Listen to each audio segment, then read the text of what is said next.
We hold these truths to be self-evident, that all men are created equal, that they're endowed by their Creator with certain unalienable rights, that among these are life, liberty, and the pursuit of happiness. If these words sound familiar to you, and they should if you're an American, that is because they are embedded in this nation's Declaration of Independence. This is a quote that has awfully intrigued me for the entirety of my adulthood, and I especially want to hone in on the last part of that quote, the pursuit of happiness. Now, it's often been said that money can't buy you happiness, and I suppose that's true in a literal sense. Like, you can't use money to, or exchange it to directly feel the sensation of happiness.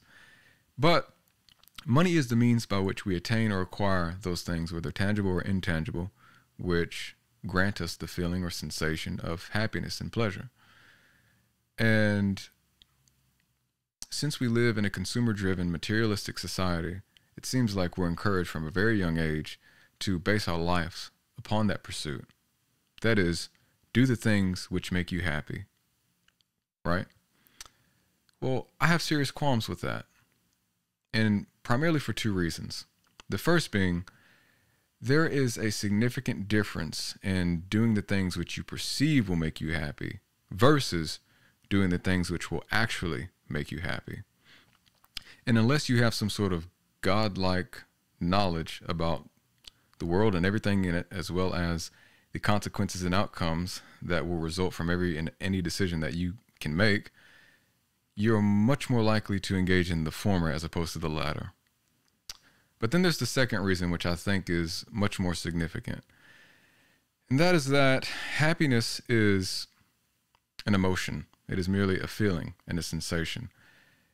And as such, being temporary and conditional, I don't think that it is befitting for us to base our life upon the pursuit of such a thing. And well, at this point, you may be thinking, Gio, so you're not too fond of the pursuit of happiness. So what do you propose as an alternative? Well, unfortunately, for the sake of conserving time, and because it is outside of the scope of this video, I can't directly answer that question right now. However, I do intend to answer that question in a future video, so do stay tuned for that. But really at this point, I think it's necessary to address the title of this video. Is the American dream dead? I'm going to answer that question very briefly and straightforwardly. No, I don't think the American dream is dead. Of course, I think we can all agree that the American dream may be roughly defined as the following. The idea that if you work hard and you do the right things, you can become whatever you want to become or acquire whatever you want to acquire within reason, excuse me. And I'm sure that there are several people living right now, as well as some of you even watching this video, who are a living testament to that dream and that ideal. And if so, bravo, I'm happy for you. But there are exceptions to every rule. And so while I don't think that the American dream is dead per se, I do think that there's a growing majority of people for which the American dream is becoming less and less accessible and less realistic, less attainable. You see, I think that most people are beginning to realize that we can't take economic security for granted. Factors such as rampant inflation, recent geopolitical developments, stagnating wages, and a host of other economic factors have sort of revealed that the U.S. economy is increasingly unstable. And it is for that reason that there's been this sort of increasing pressure upon the working middle class. And when we have pressure upon the working middle class, it tends to result in this phenomenon of economic insecurity. And of course, economic insecurity leads to less economic independence and less economic freedom. And so people don't have the disposable income necessary to contribute to a savings account or to invest or even to just splurge without worrying about whether they'll be able to pay bills at the end of the month. And for people in my generation and even the generation before me, directly before me, which would be millennials, we're having to prolong a lot of the decisions or milestones in life, which at one time would have been symbolic with the American dream. Decisions such as buying a house, buying a car, settling down and starting a family, things of this nature.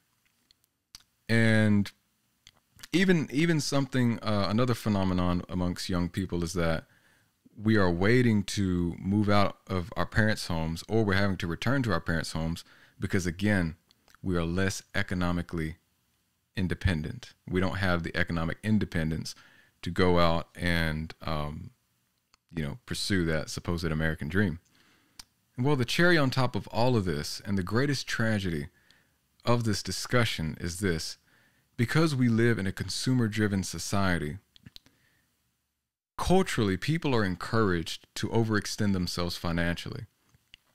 People extend themselves to the point in which they fuel their entire lifestyle on debt and credit.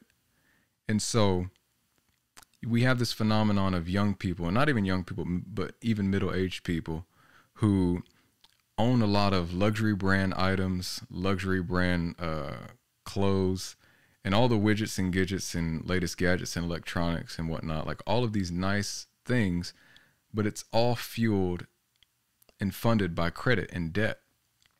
And so what we have is an entire generation of young people who are laden with what may be characterized as crippling debt. And that, in my opinion, is not the American dream. That is American slavery. Let me repeat that. That is not the American dream. That is American slavery. And I know that what I'm about to say next is going to sound a bit anti-capitalist. And just for the record, if anybody's been wondering, I'm not anti-capitalist. But I do think that it's time for us to seriously reevaluate the efficacy of the consumer-driven economy.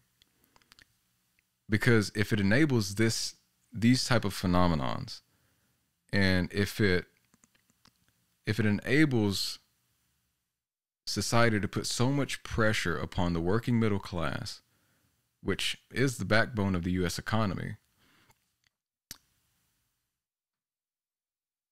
I don't think that a single person watching this video would say that that's reasonable or that that's desirable. And another thing, and I'm not a political scientist or an economist or historian, but I do believe that most of the consequences and outcomes occurring today can be directly traced back to bad decisions made by people in politics and government, lobbyists, corporations, basically all the people who have the power and influence in this country. And the fact that the working middle class has not been prioritized. And so we're merely seeing the effects of that.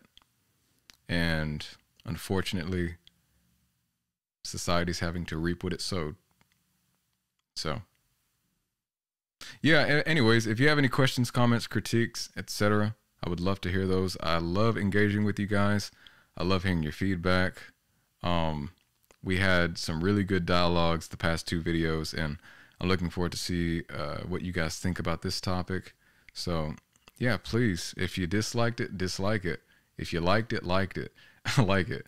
And if you want to see more content like this, of course, subscribe, but I won't be upset if you don't. And anyways, until next time, I guess I'll see you guys around. Bye-bye.